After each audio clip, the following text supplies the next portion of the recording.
Hey there, Mr. Reddit here. Welcome back to another episode of r/entitled Parent Stories. Our first story we'll be reading today, Karen loses it over my t-shirt. After that, crazy roommate's mom hates me. And after that, am I the jerk for leaving my Zoom class because my teacher didn't care that I was in the hospital? Now for every thumbs up this video gets, one Karen gets her car towed. Leave my car alone. So please smash that like button. And if you're new, subscribe and turn on notifications for new stories from Reddit every single day. Karen loses it over my t-shirt. Never thought I would need a post here, but here we go. In the mood of the spooky season, I bought a t-shirt from a souvenir shop that says, "Let's summon demons." It's dark for some people, I get it, but it's Halloween season, so I didn't care. I just moved to this area, and anything that I wear that's too different, I get stared down. I'm a pretty big girl, so normally they just look in disgust but go back to what they were doing. But no, not yesterday. My fiance and I were in the mall near my new apartment. I was wearing my shirt while my fiance was wearing his usual polo and jeans.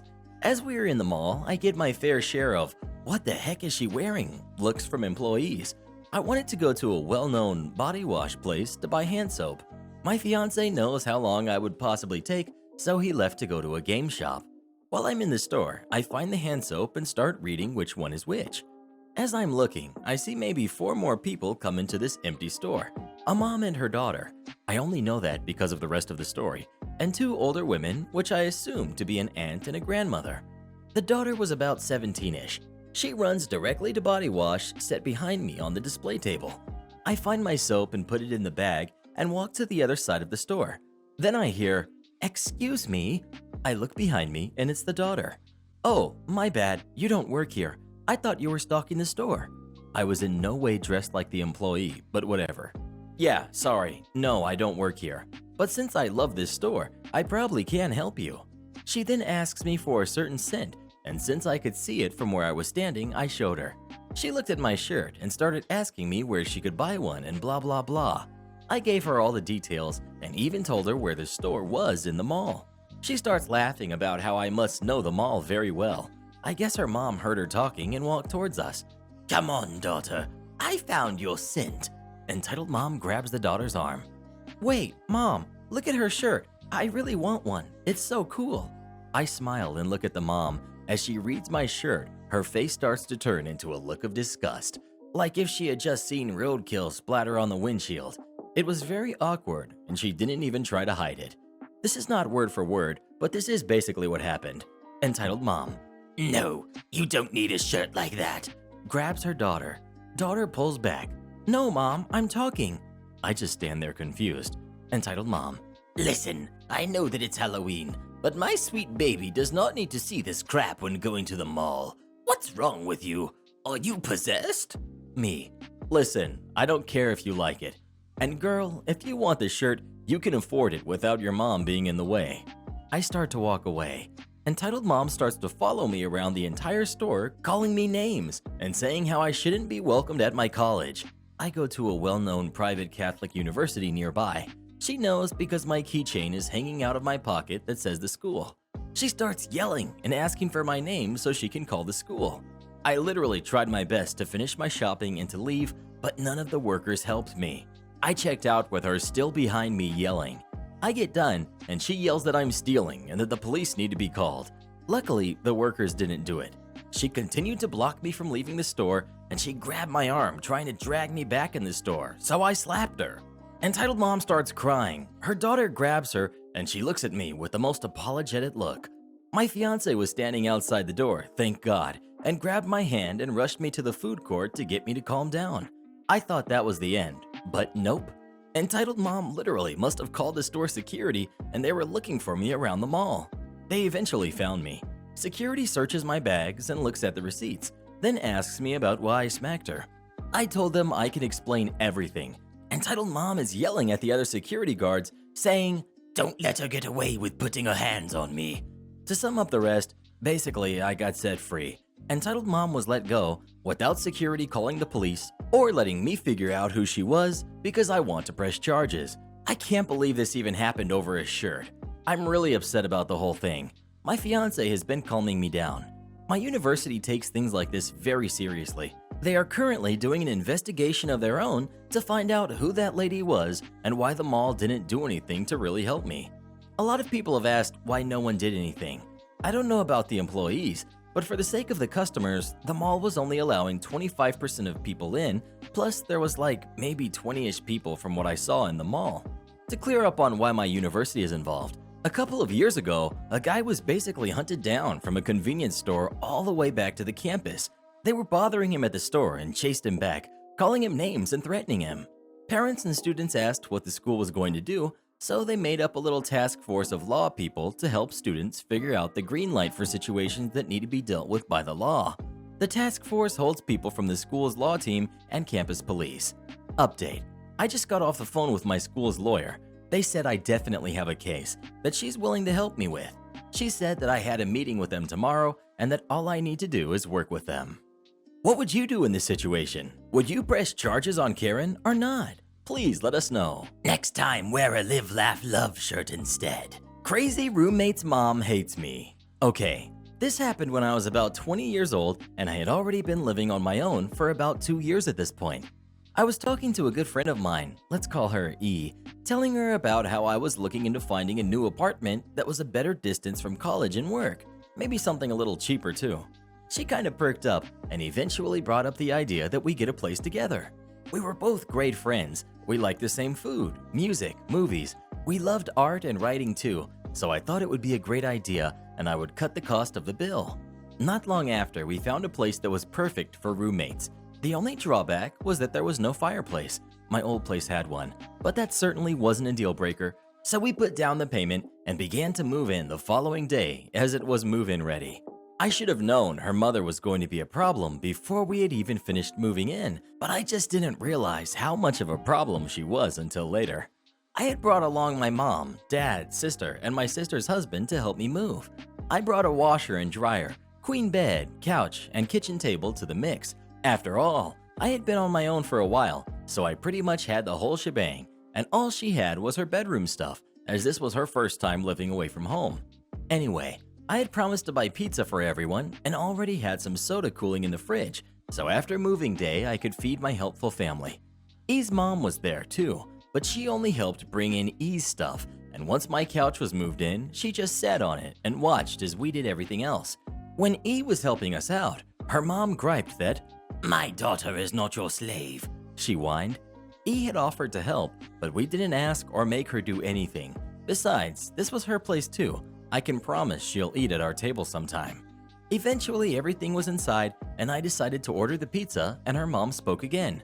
"I want veggie supreme on my pizza," she said. I frowned at this. I'm okay with veggie pizza, but I know what the rest of my family likes, and I was only ordering 4 pizzas. No one here really likes all veggie pizza. I guess I could do one that is half veggie, I offered. "What? You mean I do all this work and I don't get my own pizza?" She was literally shrieking. Of course not. We're all sharing these. Thankfully, E intervened and offered to get her mom her own pizza, although I could hear her grumbling the whole time that her precious daughter is so generous and I'm so selfish. By the way, her and E shared that pizza.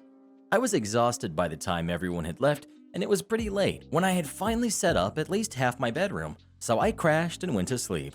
I didn't have work for the next 2 days, and it was a weekend, so no college either. So I was looking into a nice long sleep and using days to set things up and make our apartment into a home. Unfortunately, the next day, I was rudely awakened by a loud banging on our front door. It was 5:30 a.m. I was about to get up, but I heard E answering it, and unsurprisingly, it was E's mom. I knew E and her mother were close, and I think she secretly hated me for stealing her daughter when moving together was not my idea, but whatever. I grumbled but went back to sleep, waking up again a few hours later. I made myself something to eat, and not a moment later, E and her mom walked in with bags of groceries. Apparently, they had went shopping in the earlier hours. As she set the bags down, she looked at me with that familiar tinge of disgust, which I will become accustomed to. "Listen, we just spent over $100 at the store today getting things that you can both use. I expect at least half of what I bought to be reimbursed right now," she demanded. She made sure E was out of earshot before saying this to me. "Excuse me? You can't be serious. I'm not giving you any money." You went out shopping with E and bought a bunch of stuff that I had no say in whatsoever. If I went along, I would have gotten these things myself, but it was choice to buy things without at least consulting me, and now you want my money? No way, I said firmly. She was used to her daughter pretty much doing whatever she asked, and I'm fairly certain she was shocked that I talked back to her, considering she just opened and closed her mouth like a gaping fish. These encounters happened often. Her mom coming over at ungodly hours and coming over a lot too, at least 4 to 5 times a week. If she knew I was home, she always tried to watch TV loudly to wake me, but E shut her down completely on doing that. E would stand up to her sometimes. She would often take E shopping and demanded money from me until I told E about it, and that finally stopped too. She always praised her daughter and thought of me as a selfish jerk, but I couldn't care less about what she thought. I still remember one day I was in my bathroom. We had separate personal bathrooms, taking a shower before work, and when I walked out, there was E's mother sitting on my bed, actually sitting on my work clothes I had laid out, her arms folded across her. "We need to talk," she said snootily, but I went ballistic. "You crazy jerk, get out of my room. I never invited you ever to come in here. I'm in a towel for goodness sake, and you want to talk?" She stood up about to speak, but I cut her off. "Get out," I screamed at her. She seemed upset, but left my room, and I had to re-iron my clothes since she apparently had no decency or sense of others' privacy. When I saw her again, I told her flat out if she ever went into my room again and I wasn't there and didn't invite her, I'd slap her into next week. I was done being anything but mean to this woman because she treated me with nothing but hatred, so why even try? Thankfully, about 3 months later, she mellowed a little. She stopped showing up so early and stopped stopping by so often. And when she did visit, she would make a snide comment about not feeling welcomed. But honestly, as far as I was concerned, she wasn't welcome. Her and E would leave as soon as she arrived. One weekend, me and E held a small get-together. A few guys, a couple of girls, and of course me and E. We were having snacks and playing Guitar Hero. Full-on mic, drums, guitars. It was a blast, and we were having a great time. All of a sudden, a loud banging was on our front door, and I mentally groaned. Only E's mother knocks like that. E sighed and opened the door, and as soon as her mother saw the group, she gave this fake gasp in horror. "Oh my lord, why are there boys over here? It's already 7 p.m. It's too late for them to be here," she said, extremely overreacting. Keep in mind, I'm 20 at this point and E is 22. "We're just having fun, Mom. Besides, it's not a big deal. We have guys over all the time. These guys are our friends," E said, seeming to be just as confused as I was. She acted like our apartment was her house and her rules were no boys allowed. "I expect this kind of behavior from her," her mom said, pointing at me accusingly. "I know she's nothing but a jerk, and I know you are a good girl and would never let these boys over without talking to me about it first," she said. I was upset. Thankfully, before I lost it, E actually yelled at her mom, which probably had a more lasting effect than me. "Mom, how dare you say such a thing about my friend? She has been extremely patient with you about how rude and terrible you are whenever she's around. You are horrible to her, and yet she still has never asked you to get out of the house or to stop coming over. But to call her such a terrible thing, it's my turn. Get out," she said firmly. "Oh, you can't be serious. I'm your mother." She was whining now like she was ready to cry. "I'm serious. Get out. Go home, and unless you call first, don't come over here. We won't be opening the door for you. Also, next time you call, I'm handing the phone directly to Jay, me. And if the first words out of your mouth are not a sincere apology, we won't be talking again," E said. "You can't make me apologize for the truth," she said, tears starting to fall. "Get out already. I swear I will call the police," E screamed at her, and her mom stormed out, sobbing as she did so. I was so proud of E, I hugged her, and after all was calmed down, our friends included, we resumed our fun Guitar Hero games. It took almost 3 weeks before finally, after hundreds of calls, not being an apology to me, she finally relented and said she was sorry for all the name calling and being so rude towards me. I'm sure she didn't mean it, but I accepted the apology anyway. She was better after, and did call before coming over, but she was still rude whenever she thought she could get away with it. When it was time to renew our lease, I had to tell E I couldn't live with her anymore. Honestly, because she came with her mom, and I was kinda through with living with my parents and much less living with hers. Thankfully, she understood. I got my own place and she moved back home. We're still friends to this day and still close to one another, so thankfully, this didn't ruin our relationship. Thanks for reading. Have you ever dealt with someone like E's mom? And if so, what did you do about it? Please let us know. She's just trying to protect her daughter. Am I the jerk for leaving my Zoom class because my teacher didn't care that I was in the hospital? So I, 13, female, am in the hospital because I was having some pretty bad seizures. I'm epileptic. At my school, we have PE every other day.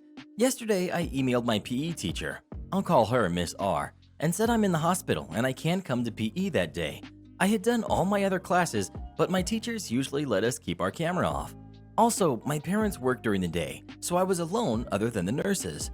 She emailed back and said that I still had to come even if I couldn't do anything.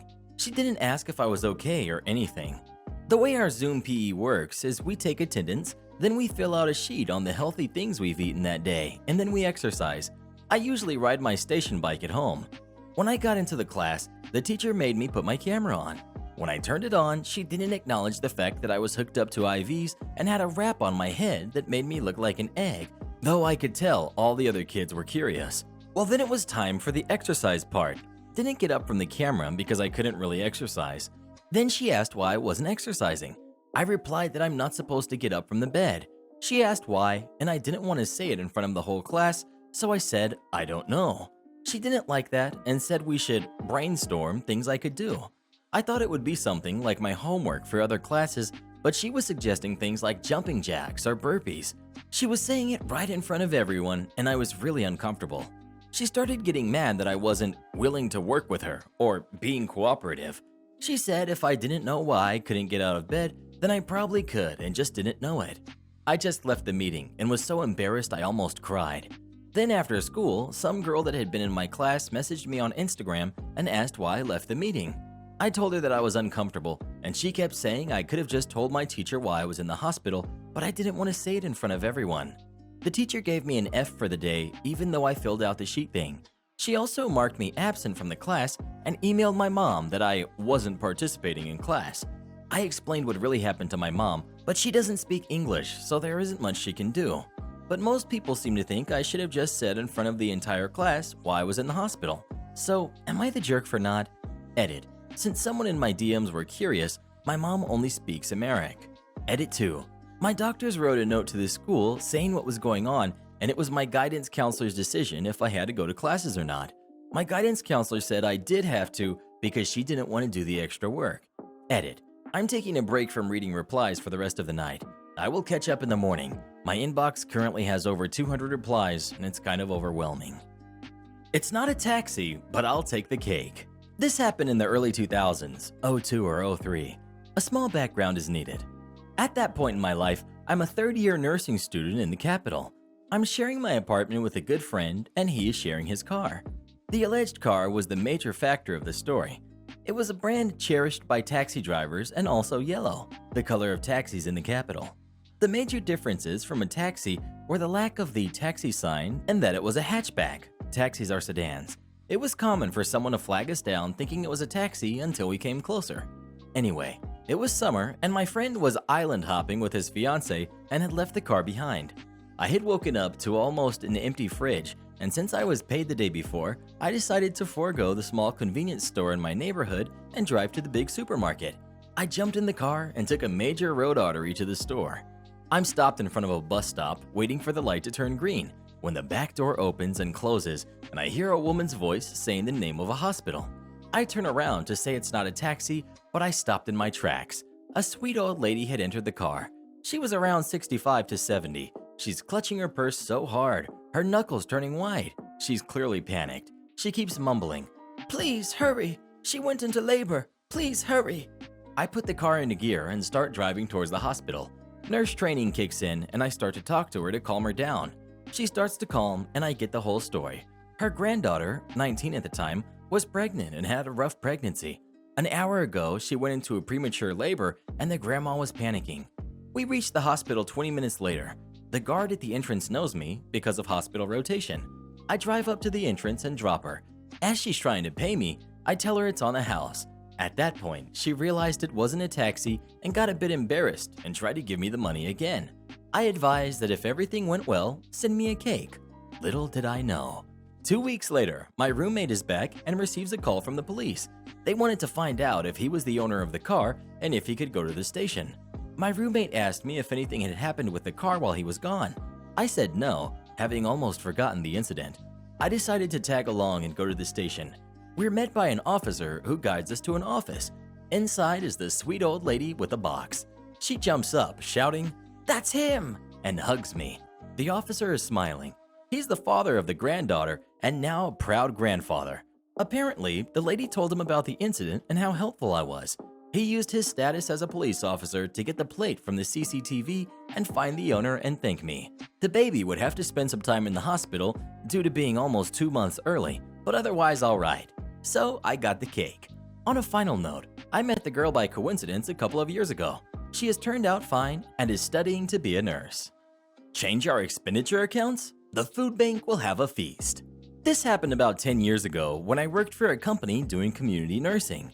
We were provided with company cars and a prepaid card for expenditure, fuel and food. The card had a limit of 400 euros per week, the card resetting to the 400 limit every Monday morning. Despite the 400 euros limit, the usual amount any of us spent each week was around 150 to 200 euros, depending on travel. The usual was to get a full tank once a week, which was around 55 to 60 euros, and the rest was coffee and lunch. Enter Chad. He was the financial officer and had some pretty unique ideas about changing the finances of the company. One of the ideas he instituted was a change to our prepaid cards. He dropped the limit to 50 euros a day, with the card resetting every day. As you can understand, this was a problem, especially if you consider that a full tank cost 55 euros minimum. If you used the card for fuel, then the rest was paid out of pocket. We couldn't be reimbursed for the money because you have a company card. Learn to use it more efficiently. Initially, most coworkers were spending 30 euros on fuel and refueled 2 or 3 times a week, but not me. While my malicious compliance tendencies were natural, during my Navy service were honed to perfection by a couple of Master Chiefs. So, enter malicious compliance. I decided to spend each day 20 euros for fuel, some days less, pay for my own coffee out of pocket, and spend the rest at lunch. I used to patron a grill and barbecue place that had a catering side. They also volunteered for a local food bank and kitchen. The owner had grew up dirt poor and liked to help. A lot of clients would buy something and add a little extra to an open tab for the food bank. Then, the catering will go each Sunday and provide food for the homeless and the poor using the tab and funds from the owner. So I went there every day, got something to eat, and the rest of the amount until 50 euros would go to the tab. I started raising at least 90 euros a week for the food bank. I hit the limit every day, costing the company 250 euros a week from 150. Chad was furious.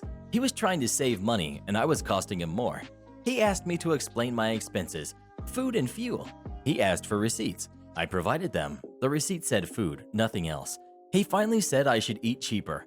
I told him the company couldn't force me not to eat whatever I wanted.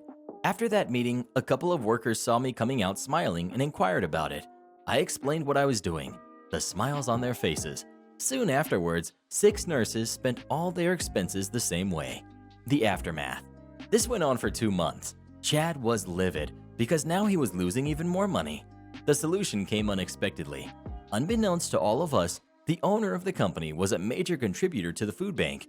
He knew about the restaurant helping out and had seen the richer buffets. He asked the owner at the restaurant about it, and he said a few nurses had started coming, raising the tab, at that point 600 euros minimum. The owner put 2 and 2 together. I was called in for a meeting with the owner.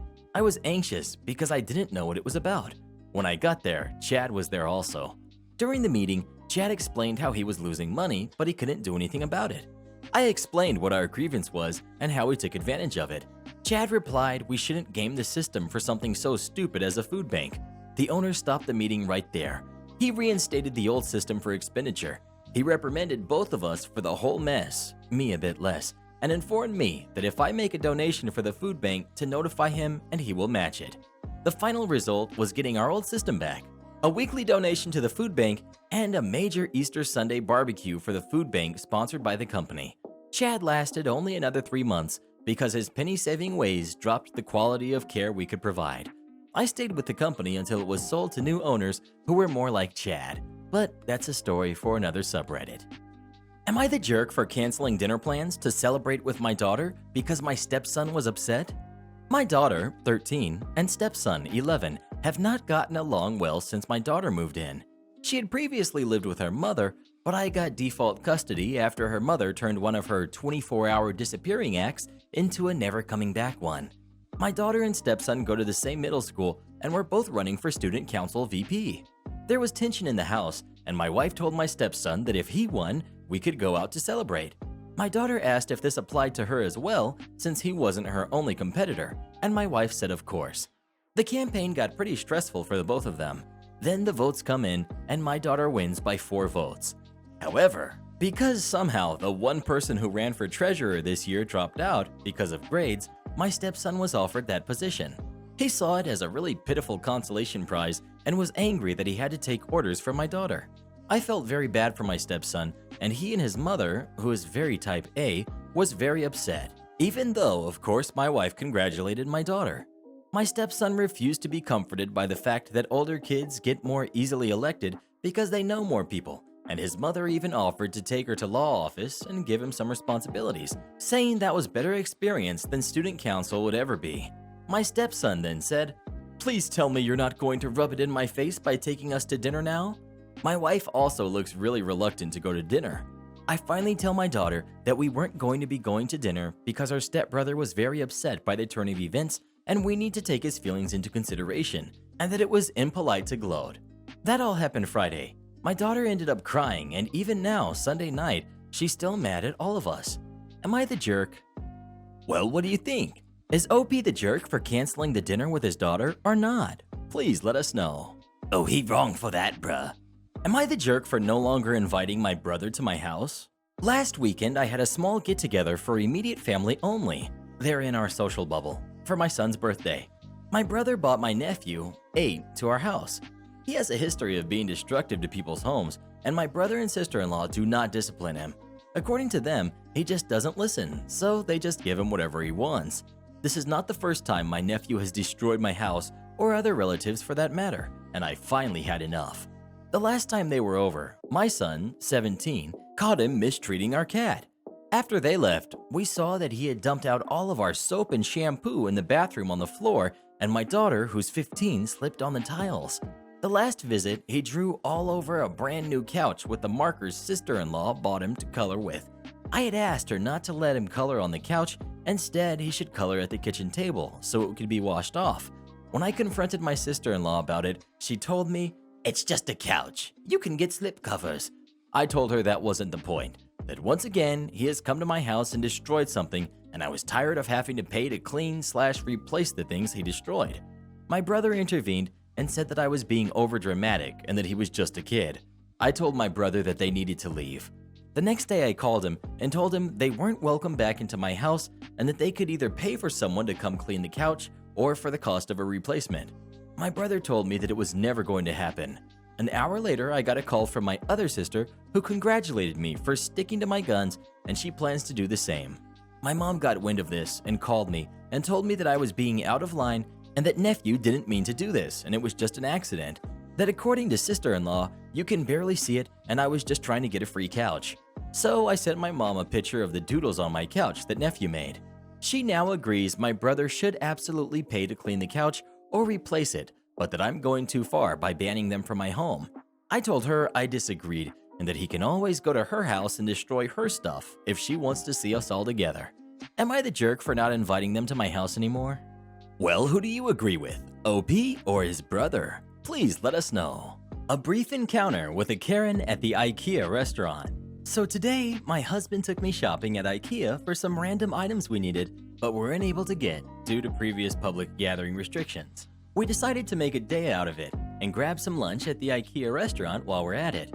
Now, for clarification, due to what's going on, there's certain rules and procedures to be followed in IKEA, meaning that now you stand in queue, first to get your table number, then move forward to order and go take your designated seat, and one of the server wheels your food to you.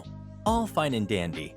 We stand in line to get our table number, though the queue is kind of long and we're considering scrapping this idea and just go eat elsewhere. Right next to the window is a giant menu with items offered in the IKEA restaurant. The usual meatballs, salmon, salads, and the like. In front of us stands a Karen with a kid in a stroller, which looked to be around 4. Karen stares at the menu and looks over at the restaurant employee handing out table numbers. Karen, do you have any chicken McNuggets? Silence. The employee is staring at her. We're staring at her. God and evolution are arguing in the background about whose fault this brain fart is, given that they are usually not served here at all. And the giant picture menu is quite clear on that subject. Not to mention that McNuggets are kind of a different restaurant chain's gig. Employee. No, we don't. I'm sorry. Karen. You don't? What kind of a kid-unfriendly restaurant is this? My kid doesn't want to eat anything on your menu. Employee. I'm sorry, madam. The menu you see to your left is all that is offered. Karen huffs, grabs the table number, and moves forward.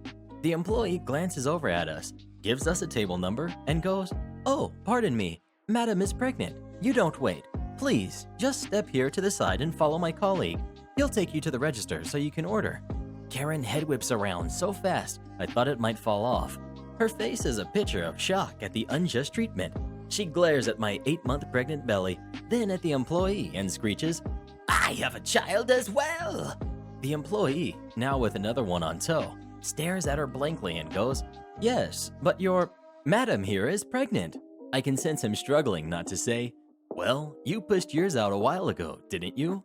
As we leave with the other server, I can still hear her in the background, arguing that she has a kid and should be given the same treatment as a pregnant woman, while the IKEA employee is still patiently trying to explain to her that it's company policy that disabled people and pregnant women have the right to cut queue, and unless she or her son is disabled or she herself is pregnant, she can't cut in.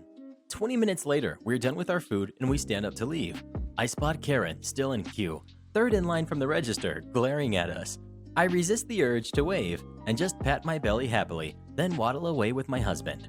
I have no doubts that IKEA is getting a bad review on Yelp or something due to not serving McNuggets and not letting her entitled self cut in line, even though she played the kid card fairly early on.